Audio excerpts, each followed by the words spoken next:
नमस्कार मित्रांनो, कसे आहात तुम्ही सगळे? आणि खरं तर हा कालचा ब्लॉग आहे माऊलींच्या जन्मोत्सवाचा. पण फार वेळ झाला काल कामामध्ये, तर तो तुमच्यासोबत शेअर करता आला नाही. आणि माऊलींचा जन्मोत्सव हा दरवर्षी येतो, पण नवीन नवीन काहीतरी नवीन करण्याचा हुरूप हा नेहमीच चढलेला असतो. तर त्यांचा जन्मोत्सव हा चांगला व्हावा त्यासाठी ही तयारी माझी सकाळपासून सुरू झाली. आणि ही रांगोळी छान काढून घेतली मी.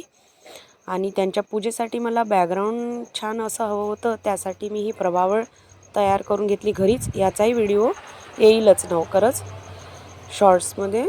आणि ही देव मला माझ्या छोट्या मुलीने धुवून दिली.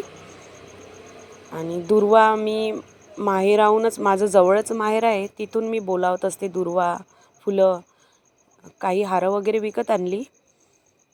आणि ही माऊलींच्या नैवेद्याची तयारी, भाकरी, बेसन.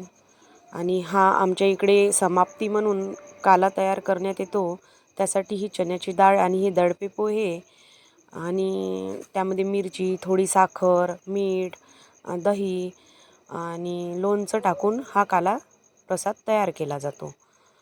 तर माझ्याकडे छोटी मूर्त आहे गणपतीची आणि माऊलींची, तर त्यांचा मी अभिषेक करून घेतला आधी. आणि फायबरची माऊली आहे माझ्याकडे, छोटी मूर्त, तर त्याचा मी साध्याच पाण्याने अभिषेक करत असते, कारण ती खराब व्हायला नको ना, म्हणून. तर आपल्या इथे कोणतीही पूजा असली तर आधी गणपतीची पूजा करण्यात येते, कारण कोणतंही विघ्न असलं तर ते टळतं असं म्हणतात. तर वक्रतुंड महाकाय सूर्यकोटी समप्रभ निर्विघ्नं कुरु मे देव शुभ कार्येषु सर्वदा.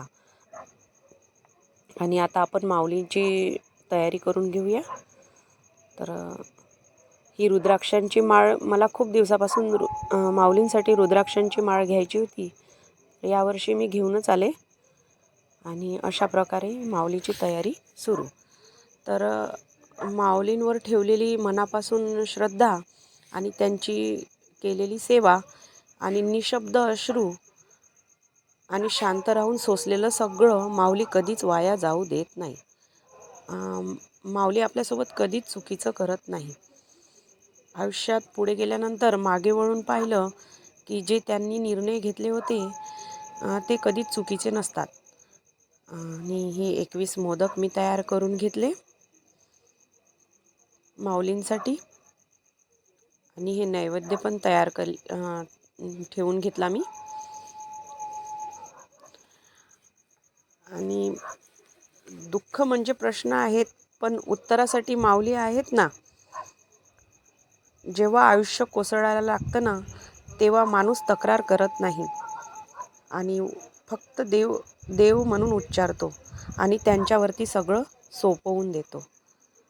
आणि त्यांच्यावरती श्रद्धा ठेवली की सगळं कसं असं सहज होऊन जातं, म्हणजे घडून येतं ते.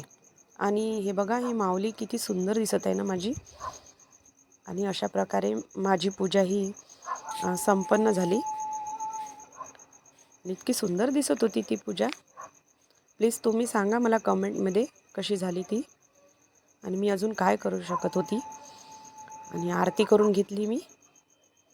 तसा साधा हवन तर मी रोजच करत असते, आणि हवन पण करून घेतला, हे बघा. आणि इतकं छान वाटतं ना असं काही पूजा वगैरे केल्यानंतर घरामध्ये. आणि हे रात्री मी मंदिरामध्ये गेली होती, तिथे ही रांगोळी काढलेली होती आणि माऊली पण इतकी सुंदर सजवली होती ना, हे बघा. आणि तिथे आम्हाला महाप्रसाद पण मिळाला.